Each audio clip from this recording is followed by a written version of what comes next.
Además de los problemas comunes cuando hablamos de fisioterapia, como pueden ser las contracturas, también vamos a hablar de la importancia de esta medicina en cuestiones de recuperación de pacientes con COVID. Para ello hemos invitado al fisioterapeuta experto en técnicas invasivas, Miguel Martín. ¿Qué tal? Bienvenido, Miguel. Buenos días. Buenos días, Encarna. Cuando digo que es imprescindible la fisioterapia para personas que se están recuperando del COVID-19, ¿a qué nos referimos?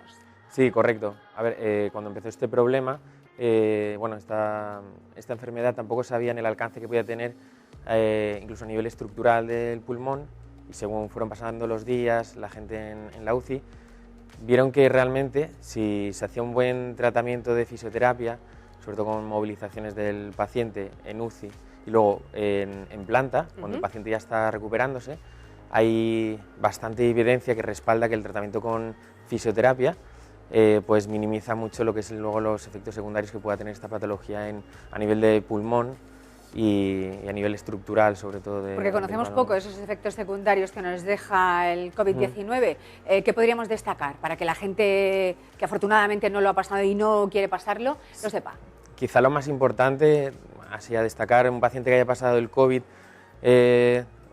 ponemos un ejemplo de unas 2 semanas, podemos encontrar pacientes ya con patología interna de pulmón a nivel de alveolos, similar a la patología del EPOC, gente que tiene problemas de restricción de flujo alveolar, entonces es gente que pues eso, se fatiga simplemente con salir a dar un paseo a la calle o le es imposible subir unas escaleras. Entonces con la fisioterapia temprana, como están haciendo en otros países como es Francia o Alemania, pues están ayudando un montón a esos pacientes a recuperarse muchísimo antes. Cuando decimos, Miguel, que eres experto en técnicas invasivas, ¿qué significan? ¿De qué técnicas estamos hablando en fisioterapia? Las técnicas invasivas son un grupo de técnicas, entre comillas, novedosas, ya llevamos unos años utilizándolas, que tienen la característica, utilizamos simplemente una aguja específica para tratar la patología, ya sea se puede utilizar punción seca para trabajar las contracturas, electrólisis percutánea para tratar las roturas de fibras o las tendinopatías, o la neuromodulación, que trabajamos sobre el nervio periférico para trabajar sobre todo a nivel de dolor, de sensibilidad.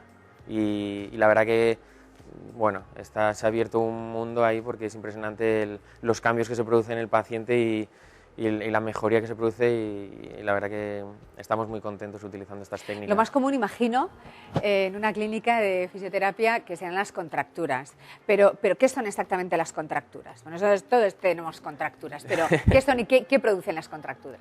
Sí, a ver, las contracturas como tal, bueno, su nombre indica que es una contracción involuntaria de una fibra o de un grupo de fibras de un músculo determinado. Digamos que eso lo tiene todo el mundo, de forma incluso latente. Quiere decir que tú puedes tener una contractura que no te dé problemas, o contracturas activas, que ahí es cuando empieza la gente a quejarse, pues eso, que me duele el hombro y demás. Tiene una particularidad además que esa contractura puede dar sensaciones locales o sensaciones a distancia. Entonces, los fisioterapeutas denominamos a eso puntos gatillo. Cuando un paciente viene a clínica, le hacemos la anamnesis, la historia clínica y nos empieza a contar pues eso, que tiene un dolor localizado, que se le puede irradiar, empezamos a pensar sobre todo que puede ser eso, una contractura, punto gatillo. Y puede ser también porque muchas veces decimos, es que llevo una temporada tan estresada que creo que me he contracturado. ¿El estrés te puede contracturar? Sí, digamos que pues es una de las formas más comunes de que se formen las contracturas. Al final, ¿Vamos tensos? Sí, nuestro estilo de vida, el trabajo y demás, tendemos a somatizar. Quiere decir que trasladamos nuestras emociones a nivel psicológico a nuestro cuerpo. Entonces, una persona que lleva un proceso de preocupación o estrés o la vorágine del día a día, pues al final lo que hace es se tensa. Además es un proceso normalmente que es poco a poco, no nos vamos dando cuenta y cuando ya nos queremos dar cuenta tenemos ahí... Que tenemos dolor. Eso es, aparece el dolor y una contractura que lleva con nosotros cierto tiempo que hay que poner solución, claro. Bueno, hemos salido a la calle para recoger preguntas que tienen nuestros espectadores en cuestiones de fisioterapia. Escuchamos la primera.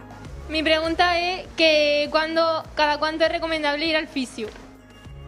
Pues imagino que sea para prevenir también, ¿no? Porque se pueden prevenir las contracturas. Sí.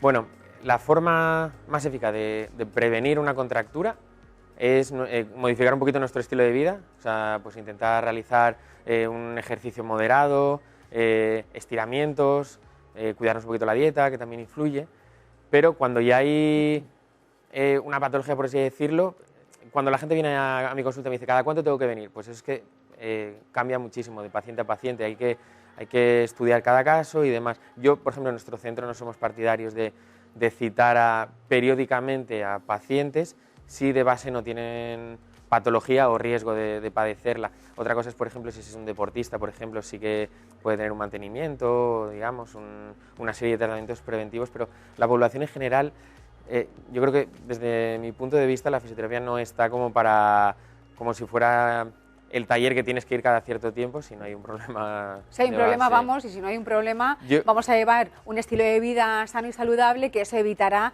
contracturas y otros problemas. Pero ¿por qué nos duele después de un tratamiento en el fisio? Que salimos y decimos, bueno, es que es como si me hubieran dado una paliza, aunque luego se calma, claro. ¿Por qué salimos con este dolor? A ver, realmente el fisio no tendría por qué doler, ¿vale? Creo que es una concepción que tenemos ya arraigada en la sociedad de que el fisio vas y te machaca y te deja y pasas 2 días fatal. O sea, como fisioterapeutas tenemos que evitar que se produzcan estas situaciones. Si es verdad que hay veces que utilizamos técnicas como la que hablábamos antes, la fisioterapia invasiva, al final utilizas agujas y quieras o no, al final puedes dejar un poquito de sensación de, más que dolores, agujetas, ¿vale? Yo siempre digo a mis pacientes, quizá no siempre puedas tener sensaciones 24 o 48 horas, es lo más común. Pero bueno, es una sensación tolerable. Agujetas. Sí, y desde aquí reivindico que los fisioterapeutas no somos, o sea, no tenemos que dar palizas por dar. No machacáis, ¿vale? no machacáis. Esto de que voy al fisio que me machaque, no, no es cierto. Escuchamos la segunda de las cuestiones. Mi pregunta para el fisio es, ¿qué son exactamente las contracturas? Yo no he entendido, ¿te lo has oído? Sí, Vale. creo que ha dicho que son las contracturas. Ah, ¿qué son? Sí, lo que hablábamos antes al final, es una contracción involuntaria del músculo. Podemos hablar un poco más técnicamente que se produce una disminución del riego sanguíneo en esa zona y si eso se continúa, ahí es donde aparece el dolor, se crea una hipoxia, un descenso del oxígeno en el músculo y eso provoca dolor. Cuando tenemos mala higiene postural, ¿eso también nos puede acarrear problemas de fisio? Sí, es fundamental. Mira, ahora que me cuentas esto, por ejemplo, en la cuarentena, la gente que estaba en casa, llegó a gente a la clínica después de la cuarentena que me dijo que se pasaba las 8 horas trabajando en la cama o en el sofá. O sea, imagínate esa gente cómo podía venir. Eso es replicable luego en la oficina, o sea, hay que cuidar siempre la postura y más que la postura también se está viendo, hay cierta evidencia que lo que tenemos que hacer es el cambio de posiciones, o sea, que cada 20-30 minutos podamos levantarnos, caminar un poquito, volver a sentarnos, porque el cuerpo está hecho para moverse y lo que no podemos es estar 8 horas estáticos en una postura perfecta. De los 90 grados que nos dicen, sentados, ¿no? Formando el ángulo. Sí, es importante, pero también es muy importante el cambio de posición, el movernos. Y no solamente para ir al aseo, sino el movernos y decir, venga, voy a despejarme un poco, camino, estiro y sigo trabajando. Escuchamos otra de las preguntas que han dejado para nosotros nuestros espectadores. Ante una inflamación, ¿qué es mejor aplicarse, frío o calor? Ah, vale, esto es interesante. Una inflamación, tenemos dolor, ¿frío o calor? Muy buena pregunta.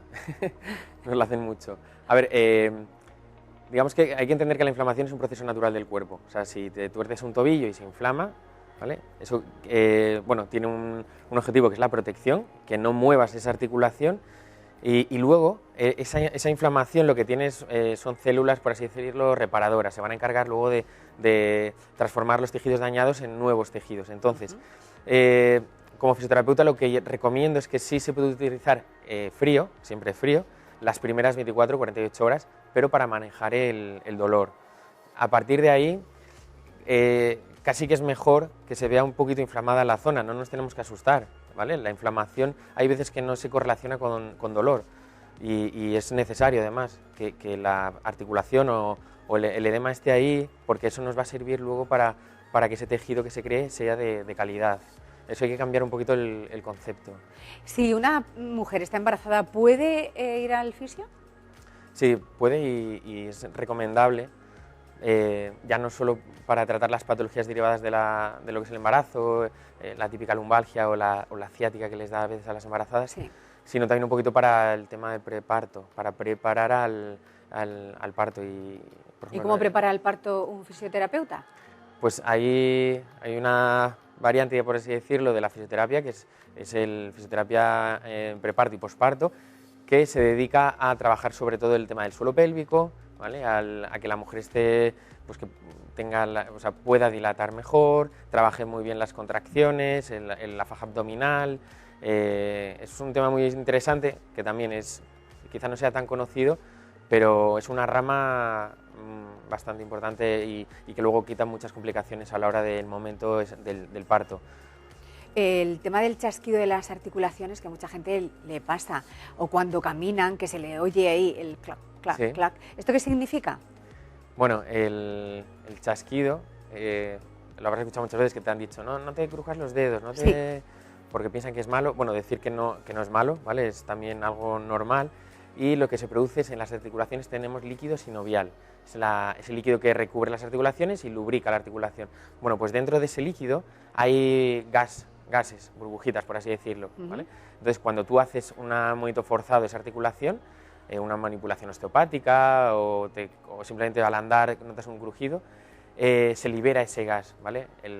La presión que se hace a nivel interno de la articulación hace que ese gas busque la salida y es el sonido del gas saliendo de la cápsula. O sea, que no es articular. malo, ¿eh? Que pueden Para hacer nada. eso de clac, clac, clac. A los que no los hemos hecho en la vida porque no nos sale, no pasa nada tampoco, ¿no? No, mejor incluso. Oye. Bueno, pues ya saben ustedes, en Clínica de Laura tenemos a Miguel Martín Tuerto. Muchísimas gracias por estar con nosotros y aclararnos algunas dudas que teníamos al respecto, porque a veces deberíamos ir más al fisio y echarnos un vistazo de vez en cuando, ¿no? Como pasar la ITV. Muy bien, eso es. Gracias, ha sido Muchas un placer. gracias, Encarna. Hasta pronto.